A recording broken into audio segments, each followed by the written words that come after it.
Hi everyone, నా పేరు Shankar Reddy, Indian society faculty. మరి ఈరోజు నేను మీ ముందుకు రావడానికి అలా ప్రత్యేకమైనటువంటి కారణం ఏంటిది అంటే, ఆల్మోస్ట్ నేను అభ్యర్థులకు సంబంధించిన దాంట్లో ఆఫ్లైన్లోనే ఎక్కువగా నేను ఉంటా. ఆన్లైన్లో కనిపించడం అనేది చాలా అరుదుగా ఉంటుంటా. నేను ఆన్లైన్లో నేను కనిపిస్తున్నాను అంటే దాని మీనింగ్ ఏంటంటే అది ఇంపార్టెంట్ టాపిక్ అయి ఉంటుంది అన్న విషయం గుర్తుపెట్టుకోవాలి. మరి రీసెంట్గా తెలంగాణలో గత 7-8 రోజుల నుంచి మనం ఏ దినపత్రిక చూసినా, ఎక్కడ ఏ న్యూస్ విన్నా సరే కులగణన అనేటటువంటి ఒక కాన్సెప్ట్ మీద ప్రతి దాంట్లో కూడా మనకు ఇన్ఫర్మేషన్ అనేది కూడా వస్తూ ఉంది. అయితే దీని మీద నిరుద్యోగులు తర్వాత కొంతమంది అభ్యర్థులు నాకు చెప్తున్నటువంటి కాన్సెప్ట్ ఏంటిది అంటే, 2014లో కేసీఆర్ గవర్నమెంట్ ఉన్నప్పుడు అక్కడ సమగ్ర కుటుంబ సర్వేకు సంబంధించినటువంటి అంశాల గురించి, రీసెంట్గా రేవంత్ రెడ్డి ప్రభుత్వం వచ్చిన తర్వాత కులగణన సర్వేకు సంబంధించినటువంటి ఈ రెండింటికి సంబంధించినటువంటి వేరియేషను ఒకసారి అందించే ప్రయత్నం చేయండి అని చెప్పి చాలామంది మన యాప్లో మెసేజ్లు చేస్తూ ఉన్నారు. వాళ్ళ కోసం నేను ఈ యొక్క వీడియోను అంకితం చేస్తున్నా. కంప్లీట్గా ఇది కంపల్సరీగా 1 లేదా 2 మార్కులు తెచ్చిపెట్టేటటువంటి అవకాశం సంబంధించింది. మరి ప్రస్తుతం కులగణన సర్వేకు సంబంధించిన దాంట్లో ఆల్రెడీ ఇక్కడ మీరు థంబ్నెయిల్ చూసే ఉంటారు. ఆ థంబ్నెయిల్ ఒకసారి మనకు గమనించినట్లయితే సమగ్ర కుటుంబ సర్వే మరియు వర్సెస్ కులగణన సర్వే అని చెప్పి ఇక్కడ నేను ఇవ్వడం అన్నది జరిగింది. ఓకే, సమగ్ర కుటుంబ సర్వే అదేవిధంగా వచ్చేసి కులగణన సర్వే అని చెప్పి ఒక థంబ్నెయిల్ ఇక్కడ ఇవ్వడం జరిగింది. మరి ఈ వీడియోలో మీరు తెలుసుకోవాల్సినటువంటి కొన్ని కాన్సెప్ట్స్ ఏంటివి అని ఒకసారి మనం చూస్తే, సమగ్ర కుటుంబ సర్వేలో వచ్చినటువంటి కుటుంబాల సంఖ్య మరియు పురుషులు తర్వాత స్త్రీలు అదర్స్ వీరి యొక్క జనాభాను తెలియజేస్తూ, మరియు తెలంగాణ రాష్ట్రంలో 2014వ సంవత్సరంలో తెలంగాణ రాష్ట్రం ఏర్పడింది. తెలంగాణ రాష్ట్రం ఏర్పడిన తర్వాత కుటుంబాలకు సంబంధించినటువంటి పక్కా ప్రణాళిక ఉండాలనే ఉద్దేశంతోన అప్పుడున్నటువంటి గవర్నమెంటు సమగ్ర కుటుంబ సర్వే రిపోర్టును బయటకు వెలువడడం చేయడం జరిగింది. సమగ్ర కుటుంబ సర్వేలో ఉన్నటువంటి కొన్ని కాన్సెప్ట్స్, ఈ కులగణన సర్వేకు సంబంధించినటువంటి కొన్ని కాన్సెప్ట్స్ రెండింటిని మీకు వివరించే ప్రయత్నం చేద్దాం. ఈ వీడియోలో ప్రధానంగా ఉండేటటువంటి కాన్సెప్ట్స్ ఏంటివి అని ఒకసారి మనం చూస్తే, ప్రభుత్వాలు ప్రజలకు ఎలాంటి సందేశాన్ని అందిస్తున్నాయి, అటు సమగ్ర కుటుంబ సర్వే కావచ్చు, రీసెంట్గా ప్రవేశపెట్టినటువంటి కులగణన సర్వే రిపోర్ట్స్, ఇవి ప్రజలకు ఏ విధమైనటువంటి సందేశాన్ని అందించే ప్రయత్నం చేస్తున్నవి. తర్వాత మళ్ళీ రీసర్వే ఎందుకు, మరి ఈరోజు మనం న్యూస్ పేపర్లో చూసినట్లయితే మళ్ళీ ఫిబ్రవరి 16వ తారీఖు నుంచి తర్వాత 28 వరకు ఎవరైతే కులగణన సర్వేలో ఎవరైతే పాల్గొనలేదో వాళ్ళందరికీ కూడా మరొక ఛాన్స్, అనగా 3.1% జనాభా కంప్లీట్గా దూరంగా ఉంది. మరి వాళ్ళకు మరొక ఛాన్స్ ఇవ్వాలనే ఉద్దేశంతోన తీసుకురావడం అన్నది జరిగింది. నెక్స్ట్, సర్వేలో పాల్గొనని వారి యొక్క పరిస్థితి ఏమిటి, మళ్ళీ ఇప్పుడు రెండవసారి కూడా సర్వేలో పాల్గొనకపోతే వారి యొక్క పరిస్థితి ఏ విధంగా ఉంటుంది, మరి సంక్షేమ పథకాలు ఏ విధంగా అందించాలి, స్థానిక సంస్థలో రిజర్వేషన్స్ అనేది ఏ విధంగా ఉండాలి, ఎస్సీ వర్గీకరణ విధి విధానాలు ఏమిటి, మరి ఇవన్నీ తెలుసుకున్న తర్వాతనే స్థానిక సంస్థల షెడ్యూల్ అనేది విడుదల చేయాలన్నది కూడా మనకు ప్రధానంగా వినబడుతున్నటువంటి కొంతమంది యొక్క వాదన. మరి వీటన్నిటికీ సంబంధించినటువంటి సమగ్ర నివేదికను మీ ముందు ఉంచే ప్రయత్నం చేద్దాం. ఒక్కొక్క దానికి సంబంధించినటువంటి అంశాల గురించి చూద్దాం. ఓకే, నెక్స్ట్, ఇందులో ఫస్ట్ కాన్సెప్ట్ ఏంటిది అంటే, మనకు ప్రధానంగా వినబడుతున్నటువంటి ఏంటి సార్ అంటే, భారతదేశంలో ప్రధానంగా మనకు వినబడుతున్నటువంటి కాన్సెప్ట్స్ ఏంటివి అని చూసినట్లయితే మొత్తము 3000 కులాల వరకు ఉన్నవి. అందులో ఉపకులాల సంఖ్య 25,000 వరకు ఉన్నాయన్న విషయం గుర్తుపెట్టుకోవాలి. అయితే మన దేశాన్ని పరిపాలించడానికంటే ముందు, పోర్చుగీసు వాళ్ళు మన దేశానికి రావడానికంటే ముందు మన దేశంలో ఈ కులము అనేటటువంటి పదానికి బదులుగా జాతి, వ్యవస్థ, వారసత్వ సముదాయము అనేటటువంటి పదాలు మాత్రమే వాడుకలో ఉండేటివి. ఎప్పుడైతే పోర్చుగీస్ గవర్నమెంట్ మన దేశానికి వచ్చిన తర్వాత ఈ పదాలకు బదులుగా క్యాస్ట్ అనేటటువంటి టర్మినాలజీని ఉపయోగించడం అన్నది జరిగింది.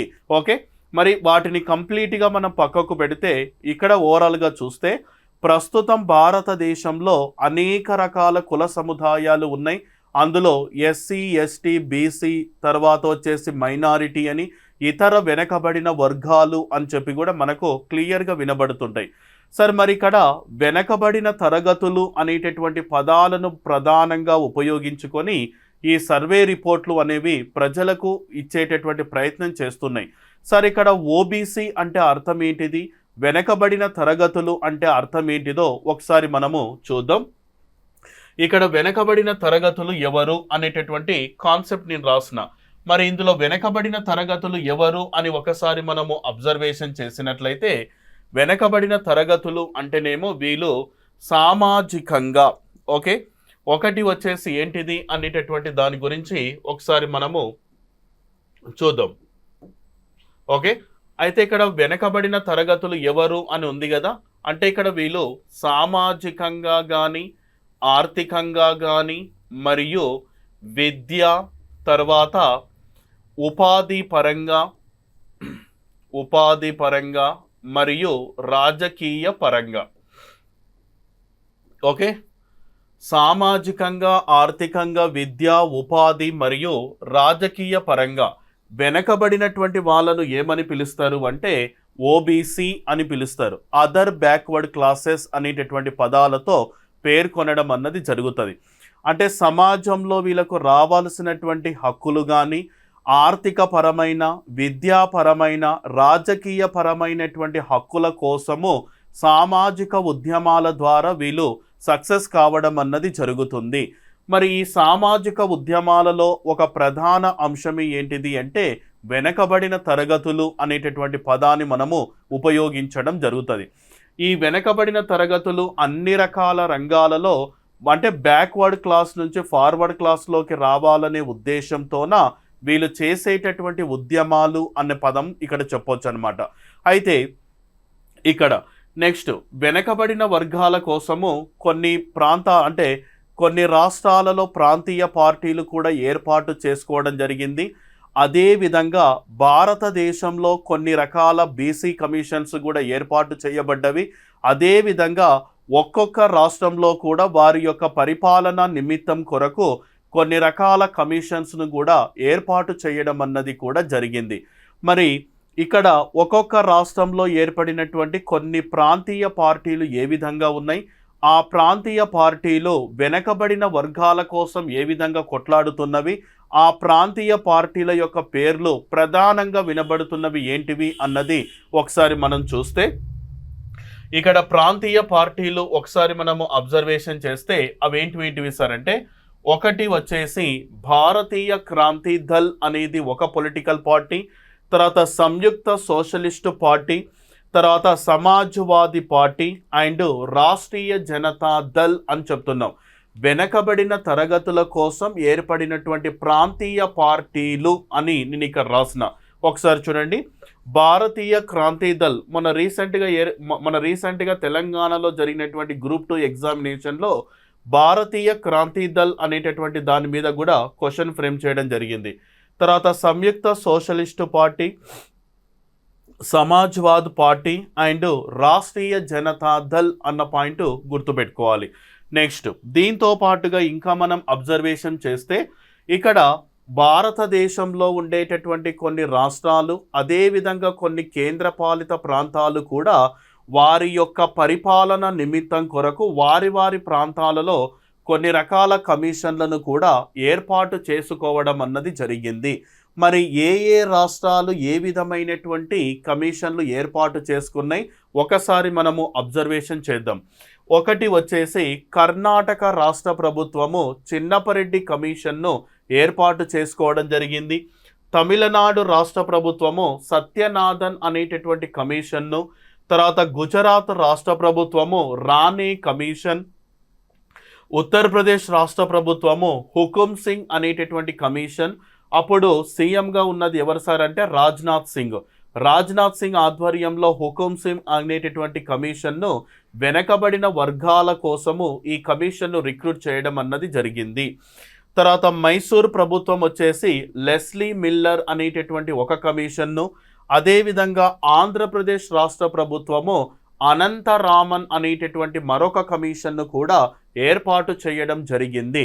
ప్రస్తుతం తెలంగాణ రాష్ట్రంలో కూడా వాల్మీకి బోయలు ఎస్టీ జాబితాలోకి రావాలని, అదేవిధంగా ఇక్కడ మనకు కైతి లంబాడీలు అనేటటువంటి వాళ్ళు పెద్దపల్లి జిల్లాలో వీరి యొక్క పాపులేషన్ అనేది కొద్దిగా హెవీగా ఉంటుంది.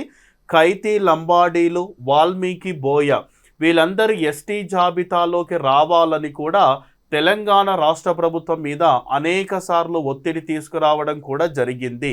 మరి వీళ్ళ కోసం తెలంగాణ రాష్ట్ర ప్రభుత్వము వీరి యొక్క స్థితిగతులను అంచనా వేయుట కొరకు తెలంగాణ రాష్ట్ర ప్రభుత్వం ఏర్పాటు చేసినటువంటి కమిషన్ ఏది సార్ అంటేనేమో చెల్లప్ప కమిషన్ అన్న పాయింట్ గుర్తుపెట్టుకోవాలి. చాలా వరకు ఇంపార్టెంట్. మొన్న రీసెంట్గా తెలంగాణ గ్రూప్ 2, గ్రూప్ 3లో కూడా క్వశ్చన్ ఫ్రేమ్ చేయడం అన్నది కూడా జరిగిందన్న విషయం గుర్తుపెట్టుకోవాలి.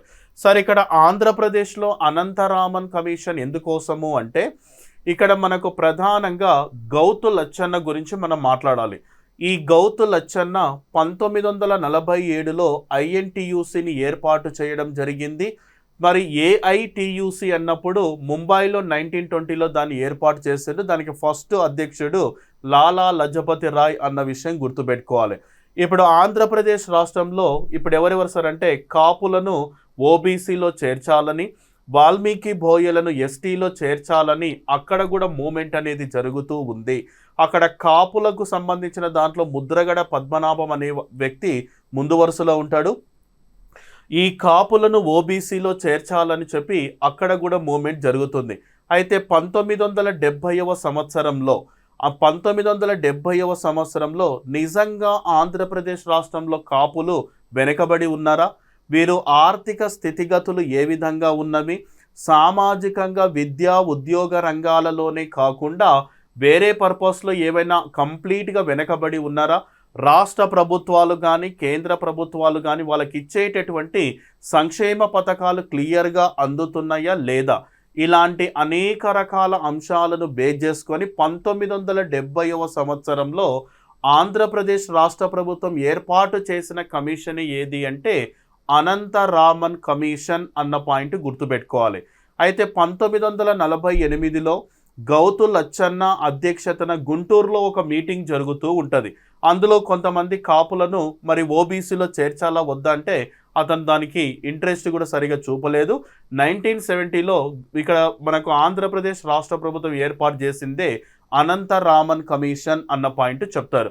సార్ ఈ కమిషన్లన్నీ కూడా ఏంటివి అంటేనేమో ప్రస్తుతం భారతదేశంలో లేకపోతే ఒకప్పుడు అని కూడా చెప్పొచ్చు వెనకబడిన వర్గాల కోసం ఆయా ప్రాంతాలలో ఏర్పాటు చేసుకున్నటువంటి కొన్ని రకాల కమిషన్స్ అన్న పాయింట్ గుర్తుపెట్టుకోవాలి.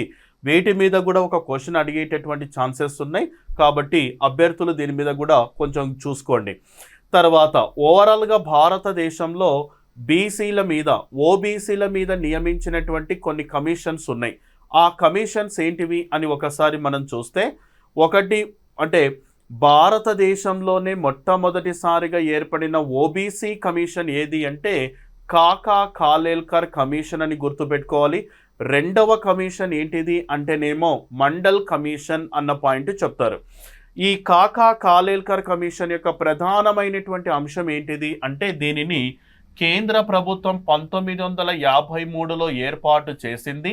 1955లో నివేదికను సమర్పించడం అన్నది కూడా జరిగింది. మొత్తం భారతదేశంలో 2399 కులాలు ఉన్నట్లు ఓబీసీ కులాలు ఉన్నట్లుగా అందులో 833 కులాలను ఎంబీసీలుగా పేర్కొనడం అన్నది జరిగింది. ఎంబీసీ అంటే అర్థం ఏంటిది అంటే మోస్ట్ బ్యాక్వర్డ్ క్లాసెస్ అన్న పదంతో చెప్తారనమాట. మొత్తం 2399 ఓబీసీ కులాలు ఉన్నాయని 833 కులాలు ఎంబీసీలుగా ఐడెంటిఫికేషన్ చేయడం అన్నది జరిగింది. Next mandal commission, second OBC commission అని కూడా చెప్తారు.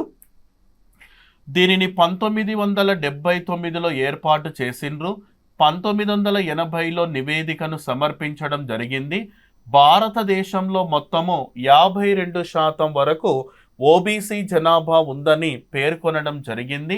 అందులో 27% వరకు రిజర్వేషన్స్ ఇవ్వమని ఎవరు మెన్షన్ చేసిందంటే మండల్ కమిషన్ సెంట్రల్ గవర్నమెంట్కు రిపోర్టును సబ్మిట్ చేయడం జరిగింది.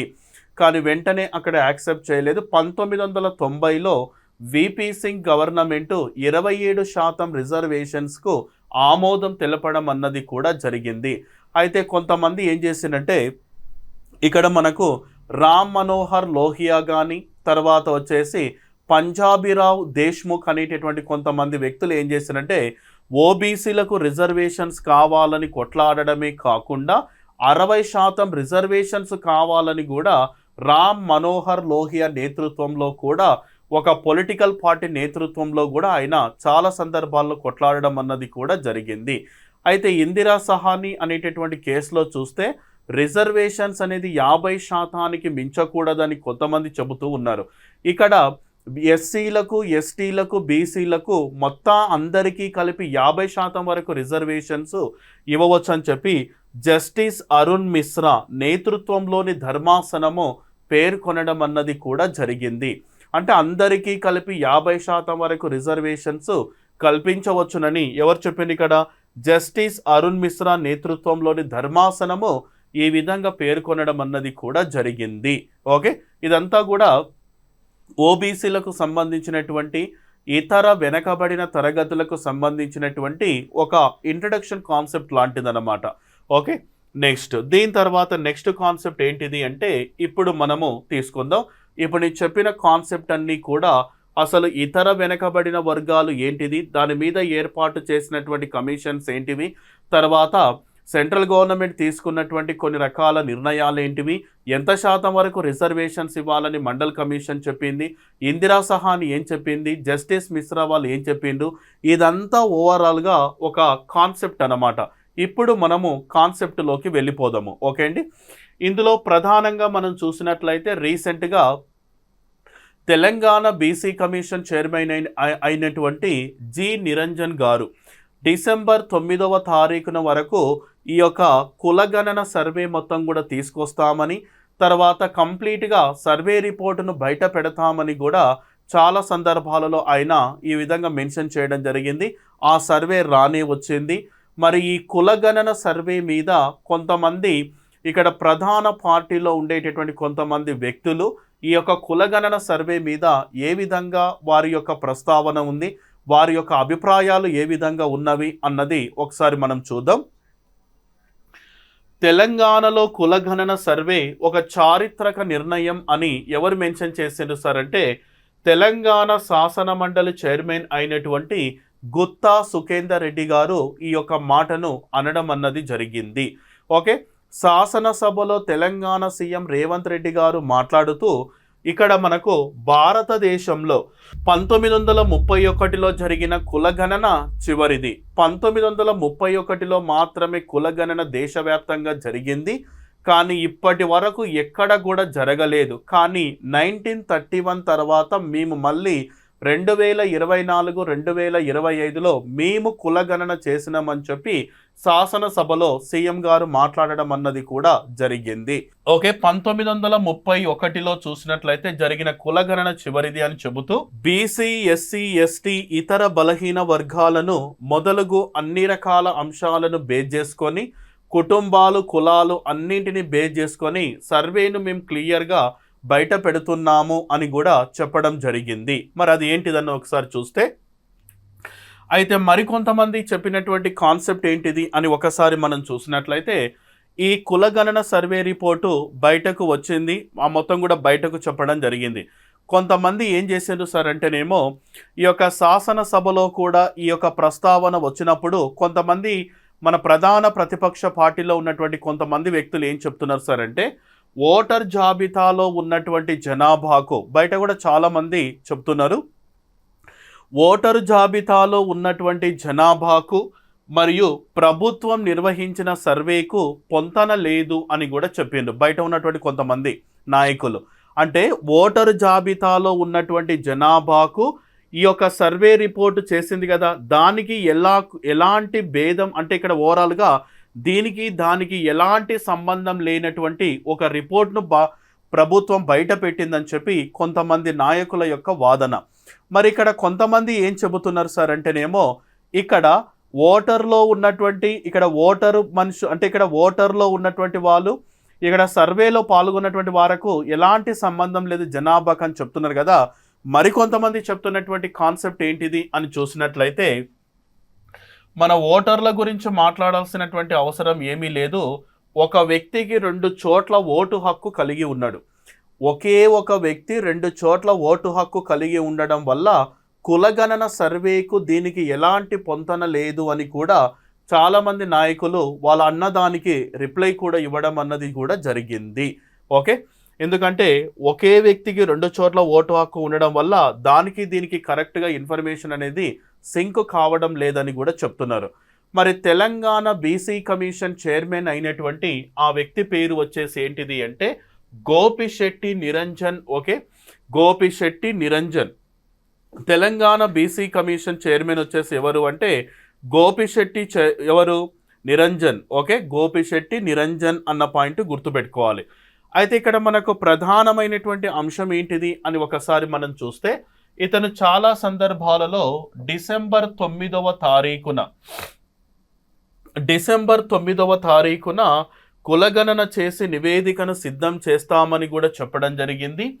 తర్వాత డిసెంబర్ 13వ లోపల, ఓకే, డిసెంబర్ 13లోగా రిజర్వేషన్ల పైన కూడా సమగ్రమైనటువంటి నివేదికను కల్పిస్తామని కూడా చాలా సందర్భాలలో ఈయన గాంధీ భవన్లో మాట్లాడుతూ చాలా రకాలుగా కూడా ఈయన పేర్కొనడం అన్నది జరిగింది. మరి ఇక్కడ బీసీ కమిషన్ చైర్మన్ అయినటువంటి గోపిశెట్టి నిరంజన్ యొక్క మాటల్లో కొన్ని వాస్తవ సంఘటనలు ఒకసారి మనం చూస్తే, ఇందులో ఓవరాల్గా చూస్తే సర్వేలో మొత్తం పాల్గొన్నటువంటి జనాభా వివరాలు తీసుకుందాం. సర్వేలో పాల్గొన్నటువంటి జనాభా వివరాలు తీసుకుంటే 96.9% మంది సర్వేలో పాల్గొన్నట్లు నిరంజన్ గారు చెప్పడం జరిగింది. తర్వాత ఈ యొక్క కులగణన సర్వేను మేము 50 రోజుల పాటు విజయవంతంగా పూర్తి చేసినామని కూడా ఆయన చెప్పడం జరిగింది. తర్వాత ఈ యొక్క నిరంజన్ చెప్పినటువంటి మాటల్లో చూసినట్లయితే 94,261 ఎన్యూమనరేషన్ బ్లాకులను ఏర్పాటు చేయడమే కాకుండా దాదాపుగా చూస్తే 103,889 ఎన్యూమరేటర్లు తర్వాత సూపర్వైజర్లను ఈ యొక్క కులగణన సర్వేకు మేము ఉపయోగించుకున్నామని ఈ రకంగా మెన్షన్ చేయడం అన్నది జరిగింది. అంటే ఓవరాల్గా ఎన్ని రోజుల సమయం పట్టిందని చెప్తున్నాడు ఇక్కడ, 50 రోజుల సమయంలో మేము ఇవన్నీ కూడా చేసినాము అని చెప్పిండు. 96.9% మంది వరకు మాత్రమే సర్వేలో పాల్గొన్నట్లు ఈయన మెన్షన్ చేయడం అన్నది కూడా జరిగింది. ఓకే, నెక్స్ట్ మరి ఇవన్నీ కూడా చెప్పిండు. మళ్ళీ ఈరోజు న్యూస్ దినపత్రికలో మనం చూసినట్లయితే చాలా రకాల పార్టీలు ఏం చెప్పినామంటే ఈ కాంగ్రెస్ ప్రభుత్వం తీసుకొచ్చినటువంటి కులగణన సర్వే రిపోర్ట్లో కొన్ని రకాల వాస్తవాలను దాచిపెట్టిందని, కొన్ని రకాలైనటువంటి అంశాలను బయటికి చెప్పలేదు, ఒకరి యొక్క జనాభాను పెంచడం ఇంకొక జనాభా తగ్గించడం ఇవన్నీ కూడా చాలా వరకు చెప్తున్నారు. అయితే దీంట్లో దాదాపుగా 3.1% మంది సర్వేకు దూరంగా ఉన్నారు అన్న పాయింట్ కూడా గమనించాలి. మళ్ళీ దీనికి సంబంధించినటువంటి కొన్ని సంఘటనలు ఈరోజు పేపర్ వారీగా చూస్తే ఫస్ట్ మళ్ళీ కులగణన అనేటటువంటి పాయింట్ నేను ఇక్కడ చెప్తున్నా. మళ్ళీ కులగణన చేస్తున్నామని చెప్పిండు. ఎప్పటి నుంచి? ఫిబ్రవరి 16వ తారీఖు నుంచి ఎప్పటి వరకు సార్ అంటే 28 వరకు.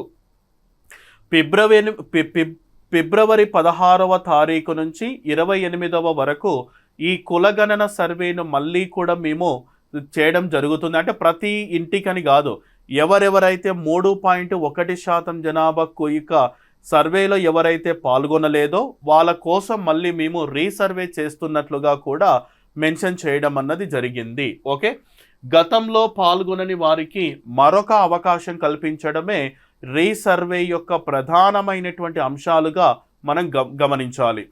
తర్వాత ఈ యొక్క కులగణన సర్వే కంప్లీట్గా మళ్ళీ మనకు 16 నుంచి 28 వరకు సర్వే అయిపోయిన తర్వాత బీసీలకు 42% వరకు రిజర్వేషన్లు కల్పించాలి స్థానిక సంస్థల ఎలక్షన్లో. మళ్ళీ మార్చిలో కేబినెట్ తీర్మానం అనేది కూడా జరుగుతుంది అని కూడా మెన్షన్ చేయడం జరిగింది. ఓకే, బీసీలకు 42% రిజర్వేషన్ అనున్నది మోస్ట్ ఇంపార్టెంట్. కామారెడ్డి డిక్లరేషన్లో కూడా ఈ వాస్తవ సంఘటన గురించి చెప్పడం అన్నది కూడా జరిగింది.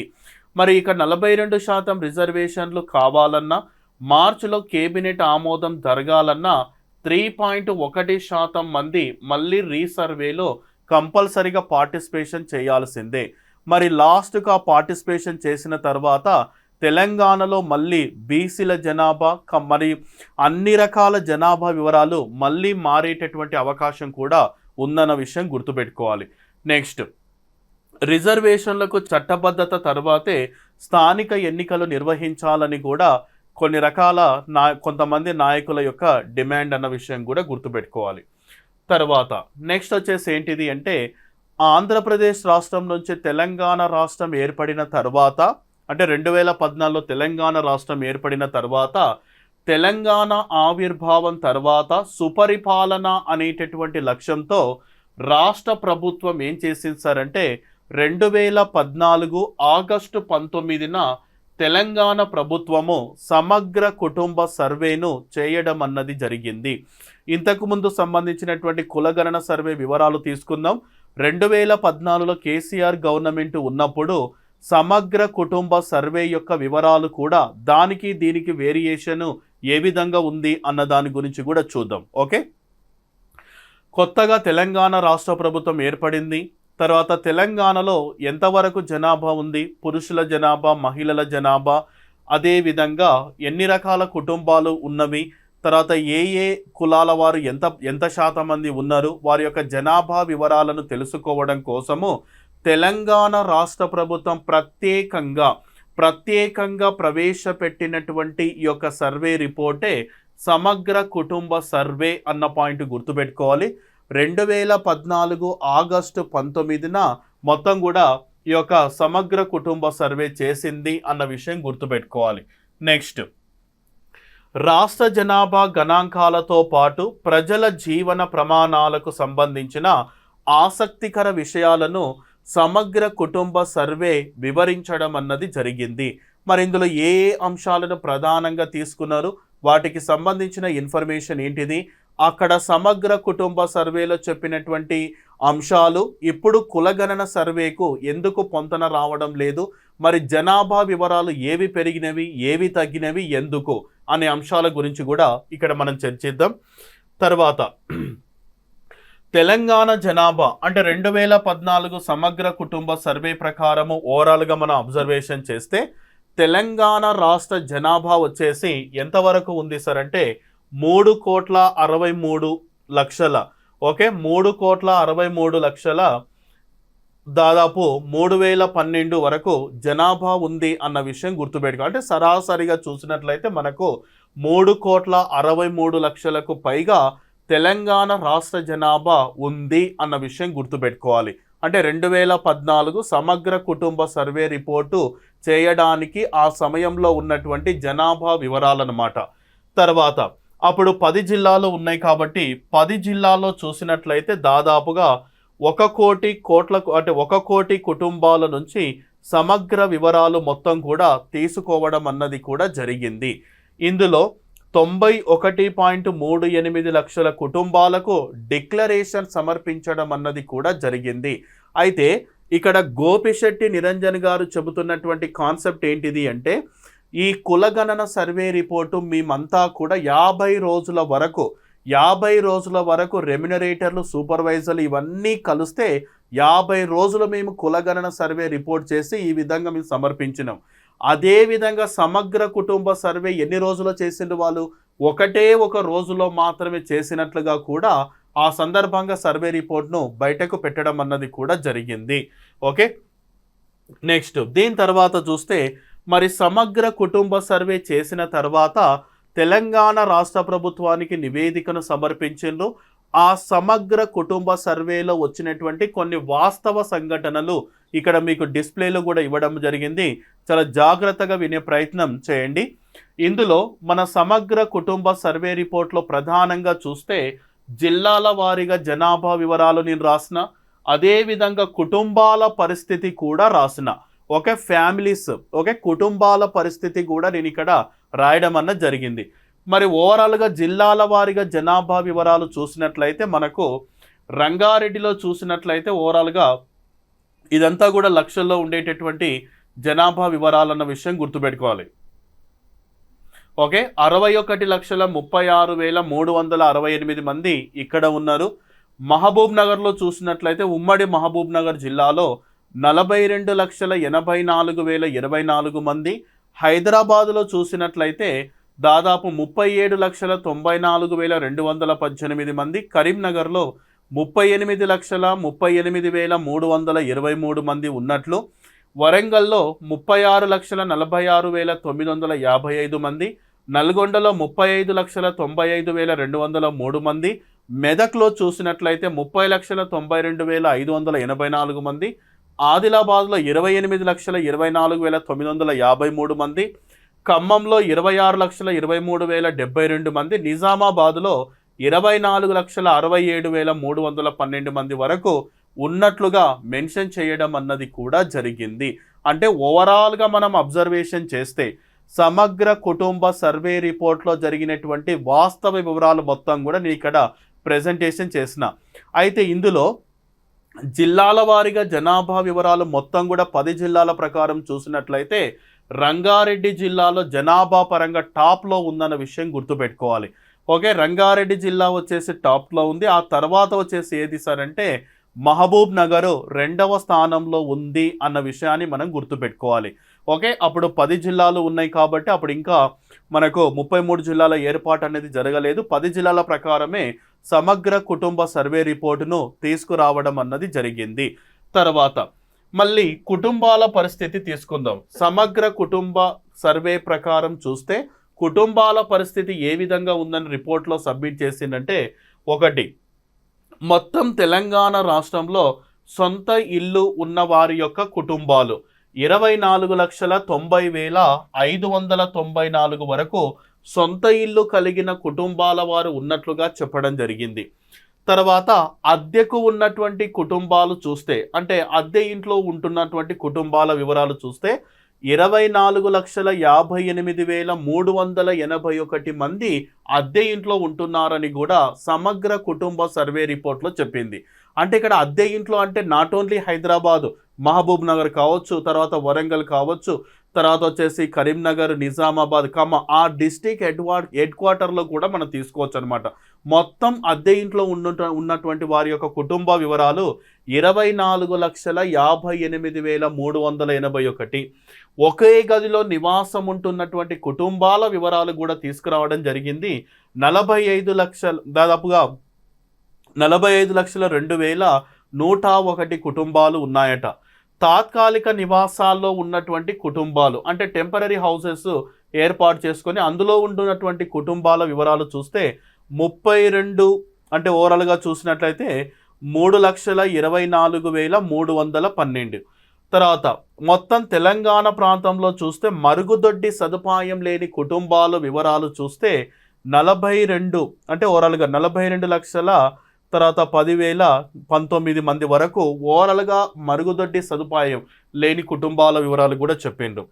విద్యుత్ సౌకర్యం లేని కుటుంబాల వివరాలు చూసినట్లయితే దాదాపు 14,49,462 మంది కుటుంబాలకు ఇప్పటి వరకు విద్యుత్ సౌకర్యమే లేదని కూడా సమగ్ర కుటుంబ సర్వే రిపోర్ట్లో మెన్షన్ చేసిండ్రు. ప్రెజెంట్గా మనం 21st సెంచరీలో మనం బతుకుతున్నాం. ఇంకా కొన్ని ఏరియాలో అంటే ఓవరాల్గా తెలంగాణలోనే 14,50,000 మంది వరకు సరాసరిగా ఇప్పటికీ విద్యుత్ సౌకర్యం లేని కుటుంబాలు ఇంకా ఉన్నాయంటే ఒకసారి మనము ఆలోచించాల్సిన అవసరం ఎంతైనా ఉంది. ఓకే, ఇదనమాట సొంత ఇల్లు, అద్దె ఇల్లు, ఒకే గదిలో temporary houses, toilet facility and electricity facility అనమాట.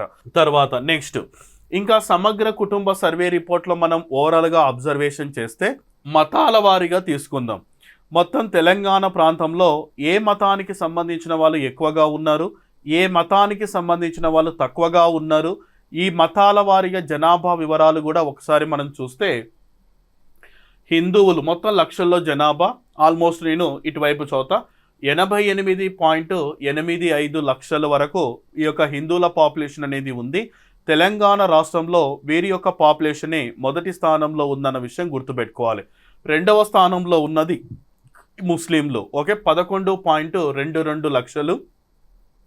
క్రిస్టియానిటీ 1.29 లక్షల జనాభా, సిక్కులు 0.15 లక్షలు, జైనులు 0.05, బౌద్ధులు 0.05, అదర్స్ రిలీజియన్స్ చూస్తే 0.22. అదర్స్ మీన్స్ ఏంటిది అంటే ఇందులో మనకు పార్సీలు కానీ, తర్వాత జుడాయిజము, తర్వాత ఇలా చాలామంది ఉన్నారనమాట.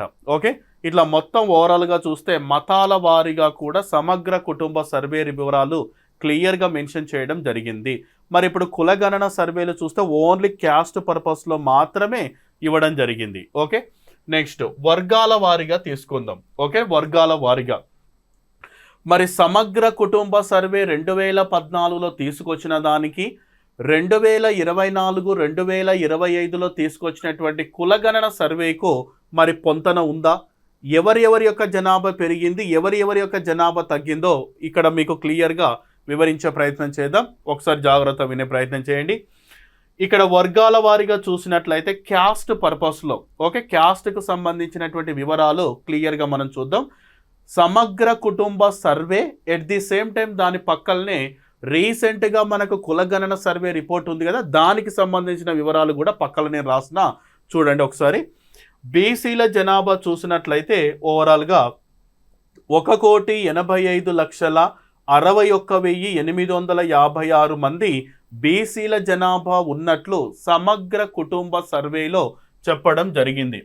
ఓకే, సమగ్ర కుటుంబ సర్వేలో ఈ విధంగా మెన్షన్ చేసిండ్రు.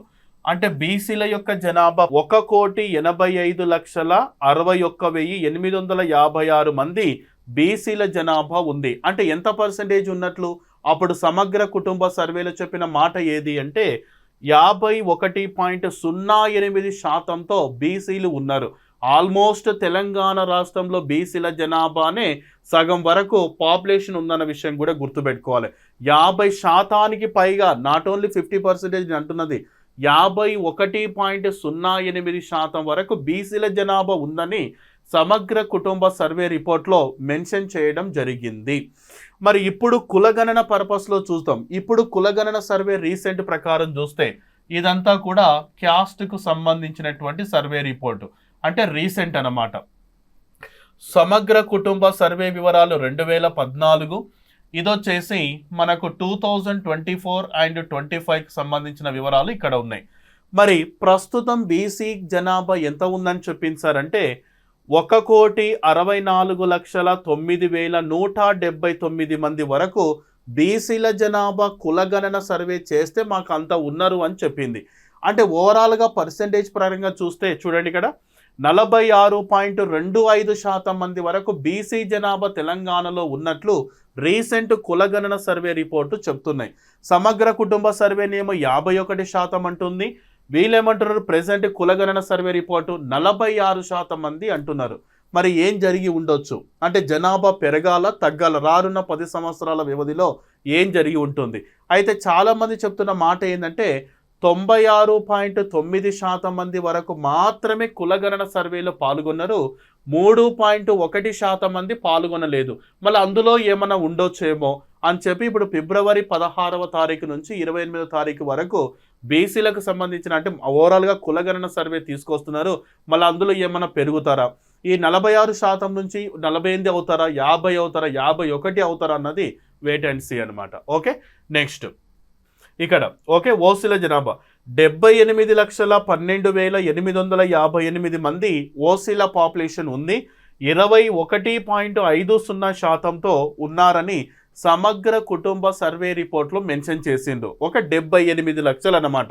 మరి ఇప్పుడున్నటువంటి కులగణన సర్వే ప్రకారం తీసుకుందాం, ఓకేనా. రీసెంట్గా చెప్పినటువంటి కులగణన సర్వే రిపోర్ట్ ప్రకారం చూస్తే ఇక్కడ ఓవరాల్గా 47,21,115 మంది ఓసీ జనాభా ఉందని, 13.21%తో ఉన్నారని కూడా మెన్షన్ చేయడం జరిగింది. ఓకే, అంటే ఆల్మోస్ట్ సమగ్ర కుటుంబ సర్వేకు దీనికి తగ్గిందని కూడా చెప్పొచ్చు అనమాట. అంటే ఇందులో మళ్ళీ కొన్ని జనరల్ కేటగిరీస్ ఉన్నాయి, మళ్ళీ కొత్త దాంట్లో చూద్దాం మనం. ఎస్సీల జనాభా చూస్తేనేమో 17.50% ఉన్నారని సమగ్ర కుటుంబ సర్వే రిపోర్ట్ చెప్తుంది. ఇక్కడ మనకు 61,84,319 మంది వరకు ఎస్సీల జనాభా ఉందని 17.43%తో కులగణన సర్వే రిపోర్ట్లో మాకు వచ్చిందని చెప్తున్నారు. అంటే సమగ్ర కుటుంబ సర్వేలో చూస్తేనేమో 17.50%, ఇక్కడ 17.43% ఉంది. మరి ఏం జరిగి ఉంది చూద్దాం. ఎస్టీల జనాభా సమగ్ర కుటుంబ సర్వేలో చూసినట్లయితే ఓవరాల్గా మనకు 36 లక్షల వరకు వీరి యొక్క పాపులేషన్ ఉందని చెప్పొచ్చు. 22,000 సంథింగ్ ఉంది. ఇక్కడ 9.91%. మరి ప్రస్తుతం కులగణన సర్వే రిపోర్ట్ ఎంత ఉంది సార్ అంటే మనకు 37,05,929 అంటే 10.45. ఇక్కడ ఏముంది మనకు 9.91% నుంచి 10.45% వరకు ఉందన్న విషయం గుర్తుపెట్టుకోవాలి. అంటే సమగ్ర కుటుంబ సర్వేకు ఇక్కడ మనకు తేడా కొడుతుందన్న విషయం చెప్పవచ్చు. 36,02,288 నుంచి ఎంత అయింది ఇప్పుడు 37,05,929 వరకు వచ్చింది. అంటే ఆల్మోస్ట్ పెరిగింది. ఓకే, నెక్స్ట్ మైనారిటీలు సమగ్ర కుటుంబ సర్వే ప్రకారం చూస్తే మైనారిటీల యొక్క పాపులేషను ఈ విధంగా 52,53,710 అంటే 14.46%తో ఉన్నట్లుగా సమగ్ర కుటుంబ సర్వే రిపోర్ట్లో మెన్షన్ చేయడం జరిగింది. అంటే సమగ్ర కుటుంబ సర్వేలో ఏం చెప్పింది సార్ అంటే బీసీలు, ఎస్సీలు, ఎస్టీలు, మైనారిటీలు ఈ పరిస్థితి తీసుకొచ్చింది. అంటే ఈ క్లియర్గా మనకు మెన్షన్ చేయడం జరిగింది. ఇప్పుడున్నటువంటి సర్వే రిపోర్టు కొంచెం ఎలా ఉందన్నది ఒకసారి మనం చూద్దాం. ఓకే, మొత్తం అప్పుడు సమగ్ర కుటుంబ సర్వేలో చూసినట్లయితే 3,63,03,112 వరకు జనాభా ఉందని, మేల్ పాపులేషన్ చూసినట్లయితే ఇంతవరకు ఉంది 1,81,48,088. Female population 1,80,96,660. అదర్స్ 58,264 మంది. అదర్స్ మీన్స్ థర్డ్ జెండర్స్ ఇలాంటి వాళ్ళు అనమాట. ఓకేనా, ఇది ఓవరాల్గా రాష్ట్ర జనాభా వివరాలు ఫర్ ది సమగ్ర కుటుంబ సర్వే ప్రకారం.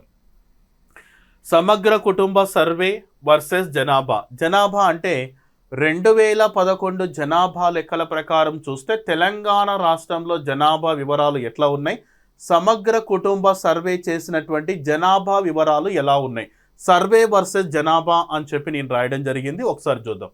సర్వేలో మనకు ఓవరాల్గా చూస్తే 3,63,03,112 వరకు జనాభా వివరాలు కనిపిస్తాయి. ఓవరాల్గా తెలంగాణలో జనాభా వివరాలు 3,51,93,978 మంది. అంటే ఓవరాల్గా దీనికి మనకు చూస్తే ఆల్మోస్ట్ కొద్ది ఈక్వల్గా మనము అబ్జర్వేషన్ చేయొచ్చు అనమాట. 2011కు తర్వాత వచ్చేసి 2014కు సరాసరిగా మనము జస్ట్ కొద్దిగా మాత్రమే అటు ఇటుగా అనిపిస్తుంటుంది. కానీ ఇక్కడనేమో 3,63,00,000, 3,51,00,000 అంటే సరాసరిగా దాదాపుగా ఒకే విధంగా ఉంది అన్న విషయం కూడా గుర్తుపెట్టుకోవాలి. సమగ్ర కుటుంబ సర్వే తర్వాత సెంట్రల్ గవర్నమెంట్ 2011లో తెలంగాణ లెక్కలు రెండింటికి కూడా ఆల్మోస్ట్ మ్యాచ్ అవుతుందన్న విషయం కూడా గుర్తుపెట్టుకోవాలి. ఇప్పుడు మరి కులగణన సర్వే రిపోర్ట్స్ ఒకసారి మనం చూద్దాం. ఇంతకుముందు మనము సమగ్ర కుటుంబ సర్వే వివరాలు తీసుకున్నాం. మరి అక్కడ జనాభా వివరాలు మతాల వారీగా, వర్గాల వారీగా క్లియర్గా మనం చూసినాం. ఇప్పుడు కులగణన సర్వే రిపోర్టు క్లియర్గా చూద్దాం. ఇక్కడ బీసీ కమిషన్ చైర్మన్ నిరంజన్ చెప్పినటువంటి మాటల్లో వాస్తవ సంఘటనలు, ఆ సర్వే రిపోర్ట్స్ మొత్తం కూడా వర్గాల వారీగా చూద్దాం. వర్గాల వారీగా మనం చూస్తే అవేంటి సార్, సర్వేలో వెల్లడైనటువంటి విషయాలు అవేంటివంటే ఈ సర్వేలో మొత్తము ఎన్ని కుటుంబాలు పాల్గొన్నవి అని ఒకసారి మనం చూస్తే, ఓకే, కుటుంబాలు 1,15,79,457 కుటుంబాలు పాల్గొన్నవి. ఓకే, మొత్తం కుటుంబాలు ఇన్ని ఉన్నాయన్నమాట. ఓవరాల్గా మనం చూసినట్లయితే 1,15,79,457 కుటుంబాలు ఉన్నాయి. సర్వేలో పాల్గొన్న కుటుంబాలు చూస్తే 1,12,15,134 కుటుంబాలు పాల్గొన్నాయి. అంటే 96.9% వరకు కుటుంబాలు పాల్గొన్నాయి. సర్వేకు దూరంగా ఉన్న కుటుంబాలు ఎంత ఉన్నాయి సార్ అంటే 3.1% వరకు సర్వేకు దూరంగా ఉన్నవి అన్న విషయం గుర్తుపెట్టుకోవాలి. ఒకసారి చూడండి, సర్వేలో పాల్గొన్నవి 96.9% ఉంటే సర్వేకు దూరంగా ఉన్న కుటుంబాలు చూసుకున్నట్లయితే 3,64,327 కుటుంబాలు సర్వేకు కంప్లీట్గా దూరంగా ఉన్నాయి. మొత్తం ఓవరాల్గా పర్సంటేజ్ 3.1% జనాభా దూరంగా ఉందన్న విషయం గుర్తుపెట్టుకోవాలి. అంటే కుటుంబాలు.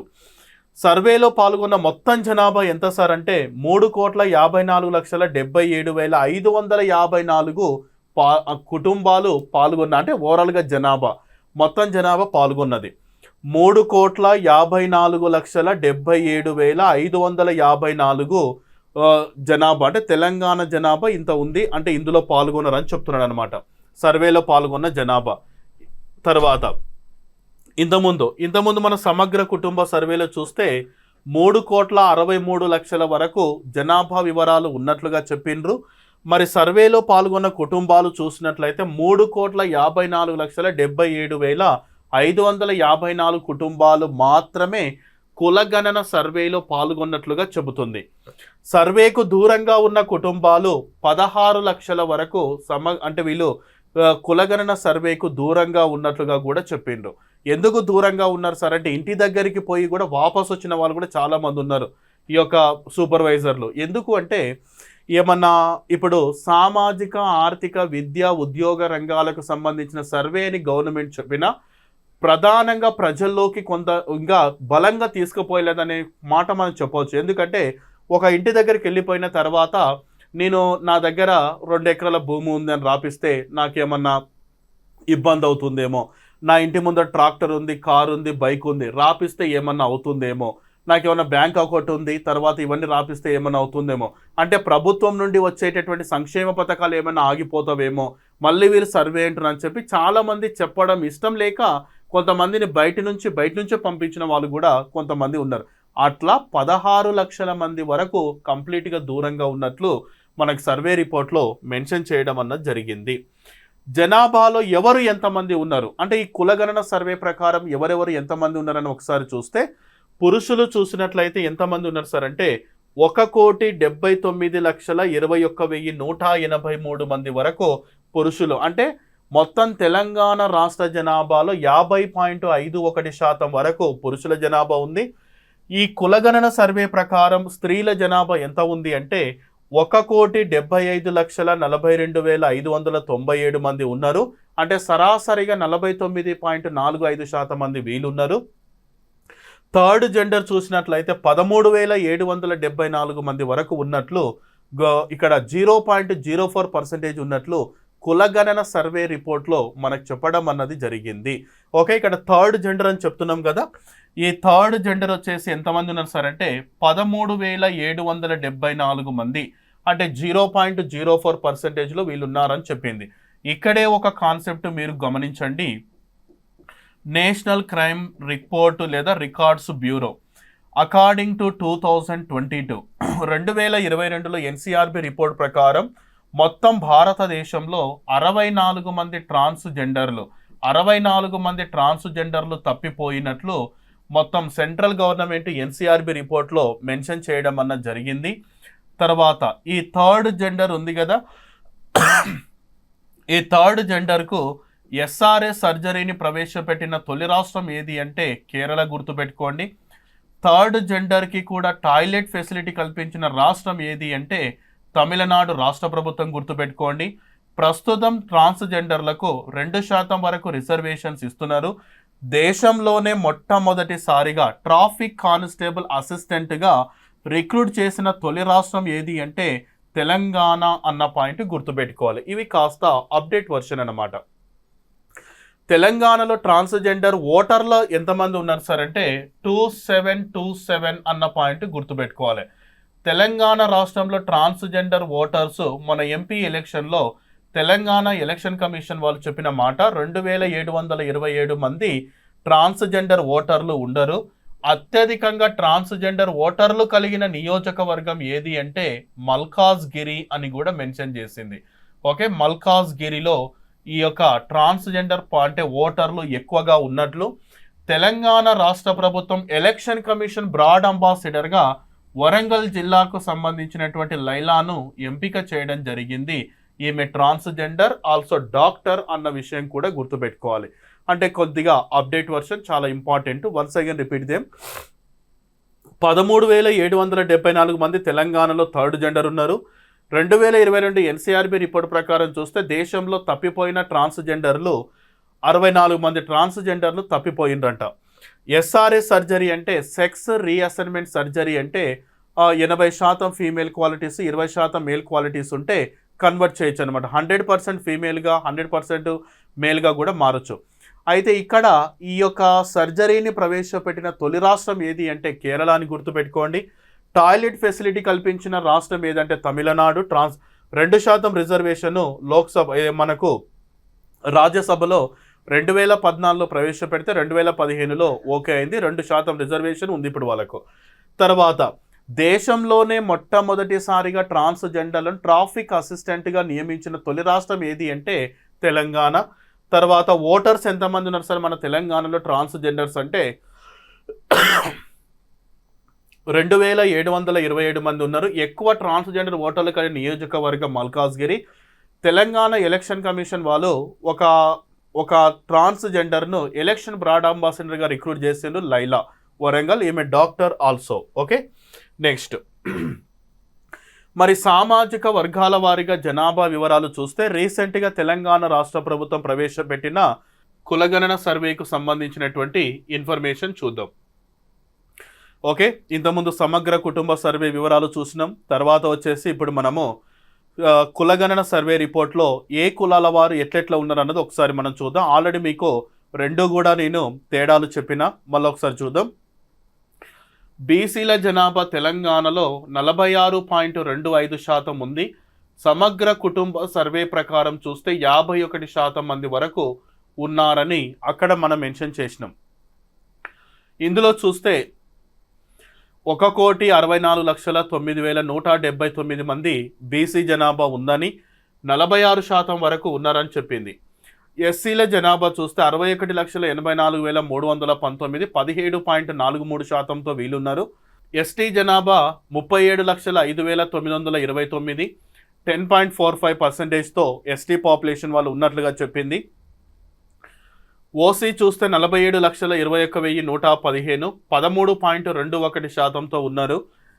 ముస్లిం బీసీలు చూస్తే ముస్లింలో బీసీలు 35,76,588 మంది ఉన్నారు, 10.08%. ముస్లింలో ఓసీలు చూస్తే 8,80,424 మంది, 2.48%తో వీళ్ళున్నారు. మొత్తం ఓసీలు అక్కడ జనరల్ కావచ్చు, తర్వాత ముస్లింలు కూడా కావచ్చు. 56,01,539 అనగా 15.79%తో వీళ్ళున్నారన్న విషయం గుర్తుపెట్టుకోవాలి. ఓకే, అంటే ఇక్కడ ఓవరాల్గా మీరు అబ్జర్వేషన్ చేయాల్సింది ఏంటి సార్ అంటే కులగణన సర్వే రిపోర్టుకు తర్వాత వచ్చేసి సమగ్ర కుటుంబ సర్వే రిపోర్టుకు కొద్దిగా వేరియేషన్ అనేది కనిపిస్తుంది. దానికి సంబంధించిన ఇన్ఫర్మేషన్ను క్లియర్గా దాని యొక్క బ్యాక్గ్రౌండ్ మొత్తం కూడా మీకు నేను వివరించిన ప్రయత్నం చేసిన. ఓకే, వన్స్ అగైన్ కులగణన సర్వే ప్రకారం చూస్తే బీసీలు ఓవరాల్గా 16,40,000 ఇక్కడ మనకు 1,64,09,179 మంది ఉన్నారు. ఎస్సీలు చూస్తే 61,84,319, ఎస్టీలు చూస్తే 37,05,929, ఓసీలు 47,21,115, ముస్లిం బీసీలు చూసినట్లయితే 35,76,588, ముస్లిం ఓసీలు చూస్తే మనకు ఓవరాల్గా ఎంతమంది ఉన్నారు సార్ 8,80,424, మొత్తం ఓసీలు జనరల్ కావచ్చు, ఇస్లాం కావచ్చు 56,01,539 అంటే 15.79%తో ఉన్నారని కులగణన సర్వే రిపోర్ట్ చెప్పింది. మళ్ళీ రీసర్వే చేస్తున్నారు. 28 తర్వాత మళ్ళీ ప్రభుత్వము ఏ విధమైనటువంటి అంశాలు మళ్ళీ చెప్పబోతుంది. అందులో మరి వీరి ఇక్కడ సామాజిక వర్గాల వారిగా బీసీ, ఎస్టీ, ఓసీ అని చెప్పాను కదా, మళ్ళీ దాంట్లో కొన్ని రకాల మార్పులు చేర్పులు కూడా రావచ్చు. మళ్ళీ ఆ ఫిబ్రవరి 28 తర్వాత ఒకవేళ బయటగాన పెడితే దానికి సంబంధించిన వివరాలు ఆ సర్వే రిపోర్ట్ను మళ్ళీ నేను మీకు వీడియో రూపంలో అందించే ప్రయత్నం చేస్తా. ఓకేనా? అంతవరకు ఇక్కడ యూట్యూబ్లో చూసినట్లయితే మనకు దీనిని శంకర్స్ సోషియాలజీ అకాడమీ అనేటటువంటి యూట్యూబ్ ఛానల్లో సబ్స్క్రైబ్ చేసుకోండి. టెలిగ్రామ్లోకి రావచ్చు. తర్వాత యాప్లో కూడా గ్రూప్ 1, గ్రూప్ 2, గ్రూప్ 3 వీటికి సంబంధించినటువంటి ఆన్లైన్ వీడియోస్ కానీ తర్వాత మెటీరియల్స్ కానీ అన్నీ కూడా అందులో మీకు ఇవ్వడం అన్నది జరిగింది. ఒక తెలుగులోనే దాదాపు 184 వీడియోలు, ఇంగ్లీష్ మీడియంలో చూస్తే 60 నుంచి 80 వీడియోలు మీకు ఆ యాప్ డౌన్లోడ్ చేసుకొని అందులో పర్చేజ్ చేసుకోవాల్సిందిగా కోరుతున్నా. ఇది సమగ్ర కుటుంబ సర్వే వివరాలు. ఎట్ ది సేమ్ టైము ఏంటిది సార్ అంటే మనకు కులగణన సర్వే రిపోర్ట్లో దానికి దీనికి సంబంధించిన వేరియేషన్, అప్పుడున్నటువంటి గవర్నమెంట్ ఇప్పుడున్న గవర్నమెంట్కు ఎలాంటి వేరియేషన్ అనేది ఎట్లా ఉంది ఏందన్నది విషయాలు క్లియర్గా మీకు చెప్పిన ఇది దీనికి సంబంధించినటువంటి ఇన్ఫర్మేషన్. ఓకే అండి, thank you all of you.